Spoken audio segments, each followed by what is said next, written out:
It had been delivered by a man from the church who'd asked Letty, among other things, if the family planned to sell Seth's Chevrolet pickup truck.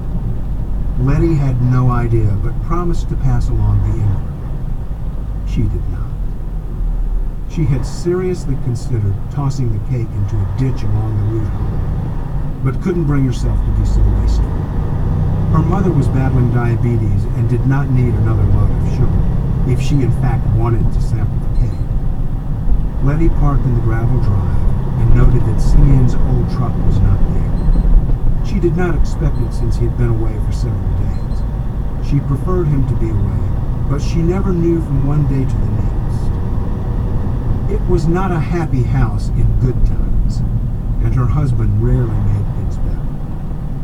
The kids were still on the school bus somewhere, headed home. Letty entered through the kitchen and placed the cake on the table. As always, she found Cypress in the den, watching television for the umpteenth hour in a row. Cypress smiled and stretched her arms upward. "My baby," she said, "how was your day?" Letty leaned down and gave her a polite hug. "Pretty busy. How was yours?" "Just me and the shows," Cypress replied. "How the Hubbards dealing with their loss, Letty? Please, sit down and talk to me." Letty turned off the television, sat on the stool next to her mother's wheelchair, and talked about her day. Not a dull moment as Herschel and the Defoes arrived and walked through their childhood home, with their father gone for the first time. Then the traffic, the neighbors, the food, and the endless parade. Quite an exciting day altogether, as Letty spun things, careful to avoid any hint of trouble. Cypress's blood pressure was barely held in check by a collection of medications, and it could spike at the slightest hint of trouble. At some point, and soon, Letty would gently break the news that she was losing her job. But not yet. There would be a better time. "And the funeral?" Cypress asked, stroking her daughter's hair. Letty gave the details, said she planned to attend, and relished the fact that Mr. Hubbard insisted that blacks be allowed inside the church.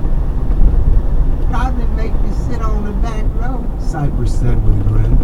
"Probably so, but I'll be there. Wish I could go with you." So do I. Because of her weight and lack of mobility, Cypress rarely left the house. She had been living there for 5 years and gaining weight and becoming less mobile by the month. Simeon stayed away for many reasons, not the least of which was Letty's mother. Letty said, "Mrs. Defoe sent us a cake. Would you like a small piece?" "What kind?"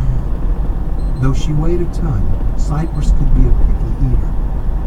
"Well, it's a pineapple something or other. Not sure I've seen it before, but it might be worth a try. Would you like some coffee with it?" "Yes, and just a small piece." "Let's sit out back, Mama, and get some fresh air. I like it." The wheelchair could barely squeeze between the sofa and the television, and it fit tightly in the narrow hallway into the kitchen. It rubbed alongside the table, inched through the rear door, and with Letty pushing gently, it rolled onto the sagging wooden deck Simeon had thrown together years